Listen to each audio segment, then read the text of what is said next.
Did I have a choice in being here? This is a huge question. Predestination. Everything is in God's control, but it's the predestination of a loving Father. But people steal and take his name in vain and covet, so God's will can be thwarted. Oh, you're saying that we're just puppets. That seems like God's an ogre, and it's like Shakespeare and Hamlet. Did God write this scene? I'm spinning. Here we are, freely talking. We're not puppets. There's no strings. I'm responsible for the choices I make. What the human heart sees there is a job opening. People have an innate appetite for some overarching plan. If there is no God above the state, then the state becomes God. And the state wants to be omniscient, to have cameras at every intersection, to record every keystroke. What are they doing? They're aspiring to predestinating godhood. When I was kind of getting ready to come out here, and I said, I'm going to go see Pastor Doug Wilson, a word that came up was Calvinist, predestination. Yeah. These are two words that kind of circle around you a lot. Yes. And a lot of people have very difficulty with the idea of predestination because you get stuck in the idea of, well, we have free will. I'm allowed to do what I want. And other people, well, no, God has a plan. We're supposed to abide. It's really difficult for people to get along the idea of plan or purpose or this is what is supposed to happen or this is what's going to happen anyway versus your ability to freely choose the direction of your own life. Right. How do you find that intersection? Okay. First, begin with the acknowledgement. This is a huge question. Many books have been written about it. So you're getting my short form summary of it. But if the question is posed, is it possible for us to thwart the will of God? Okay. The answer has to be yes and no. Okay. Because there are two different kinds of God, two different sorts of wills that God has. In 1 Thessalonians, this is God's will concerning you, that you avoid sexual immorality. The Ten Commandments are an expression of the will of God. It's God's will that we not steal. It's God's will that we not take his name in vain. It's God's will that we not covet. But people steal and take his name in vain and covet, so God's will can be thwarted. That's God's preceptive will, God's precepts. So when God says, don't do this, and we do it, we're violating his precepts. So God's will can be thwarted in that sense. But theologians also distinguish preceptive will from God's decretive will. Right? What God decrees is going to happen. And when God decrees that something's going to happen, it's going to happen, no matter what. No matter what. So a Calvinist, those are two different kinds of wills. A Calvinist is someone who believes that God's decretive will encompasses everything. So do I believe that before the world was created, God ordained the position and velocity of every atom in this wood floor at this moment? Yes. And I would point to things like Jesus saying the hairs of your head are all numbered. Not a sparrow falls to the ground apart from the will of the Father. When Jesus says that about sparrows, we're not invited to think, well, he wasn't talking about robins. No, he's trying to tell us that God ordains the number of hairs on the yellow dog's back at the end of the world. Everything is in God's control. Now, what people then do when they hear, if I say that into the microphone, which I guess I kind of just did. Hello.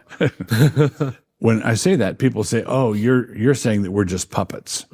Right. And I know I'm not saying that at all, because they think I'm saying God has a puppet here, and God says, "Puppet, here's my perceptive will. Don't go over here," and then he commands the perceptive will not to go over there, and then God's decretive will makes the puppet go over there, and then God says, "Bad puppet," and smashes the puppet. And we look at that and we say, man, I'm kind of with the puppet there. I feel that seems like God's an ogre. It sounds like suffering. All right, yeah. But this is the thing, and this is the category mistake that people make. When I'm managing a puppet, I and the puppet are in the same room. Okay, When God ordains, God is there. The fundamental category, the theological category we need to deal with this is called the creator-creature distinction. There is an infinite gulf between the creator and the creation. And it's like Shakespeare and Hamlet. So and there's a gulf between the playwright and the play. So when Hamlet gives his famous speech, to be or not to be, and does it make sense to point at that speech and say, how much of that speech was Hamlet and how much was Shakespeare? Was it 90-10? Was it 99-1? Was it 50-50? No, we'd say, no, I'm talking with two different categories. It's 100% Shakespeare and it's 100% Hamlet. It's all Hamlet. It's also all Shakespeare on another level. So did God write this scene before the foundation of the world? Did God write this scene? Did God determine that someone that was my next door neighbor for 3 months would circle back around through a weird series of events? Did God ordain all that? I would say obviously, plainly, clearly he did. Sometimes he lets us see that he's ordained it, but I think he's ordained everything, absolutely everything. So I look at that, and yet here we are freely talking. We're not puppets. There's no strings. The more Shakespeare writes, the more Hamlet can say. Now, someone's going to say, yes, but your analogy fails because Hamlet is a two-dimensional literary creation, and I'm a real being with hopes, dreams, and aspirations. Okay? I'm greater than Hamlet.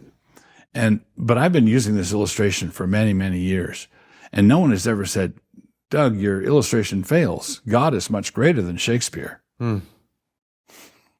Well, the distance between Shakespeare and God is much, much greater than the distance between Hamlet and me. And so the question is, can God freely and unalterably write a scene in which I say certain things freely? Because we're sitting here, I'm sitting here, we're having this conversation.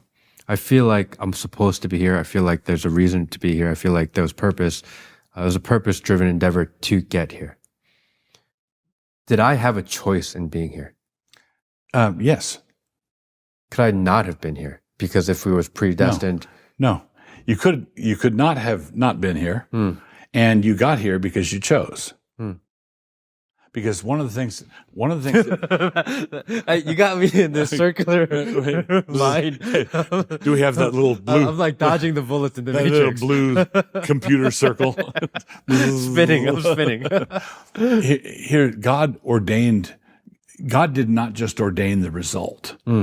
He ordained the means that got to that result. So let's say I'm backing out of a driveway and I back into a telephone pole.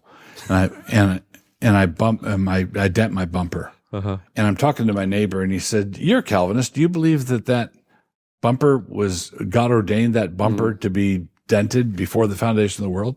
I'd say, "Yeah." And suppose he then said, "So why did you have to run into the pole then? Why didn't one day the bumper just go doink?" Well, because God didn't ordain that the bumper would be dented. He ordained that it would be dented as a result of running into the pole. God didn't just ordain that you would be here. He ordained that you would be here because of a series of free choices that you made. He ordained the choices too. So when Shakespeare writes the play, he's not just writing the speech for Hamlet.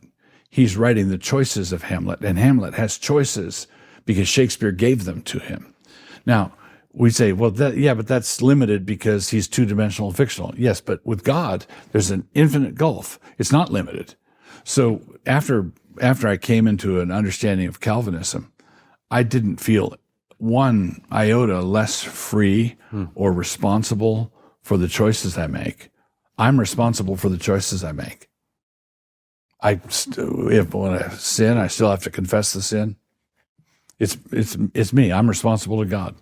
So God is in control, but not in a way that robs us of our the liberty or contingency of secondary causes, as the Westminster Confession puts it. But there could be a lot of people that are very unhappy with their current situation in life, where they sit, and the idea that they're supposed to be there, it could rub people the wrong way.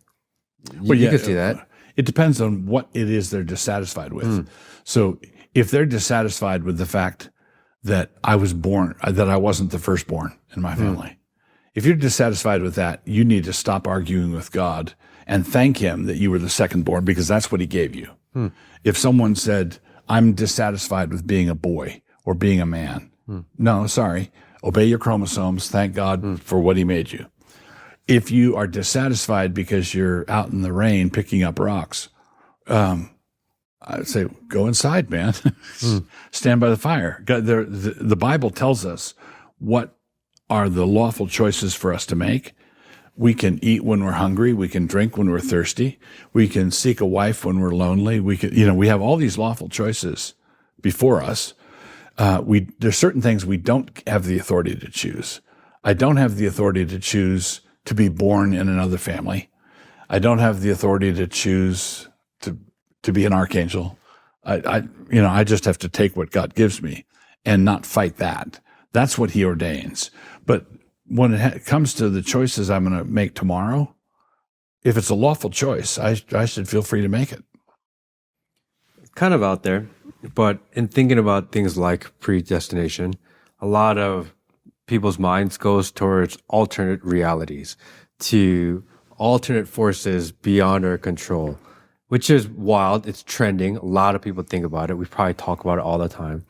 Just because I think it's an interesting thought experiment. I don't know if we'll really know, but like aliens and extraterrestrials and different beings and different forces and different technologies and hidden technologies, all the stuff that our brains can barely comprehend.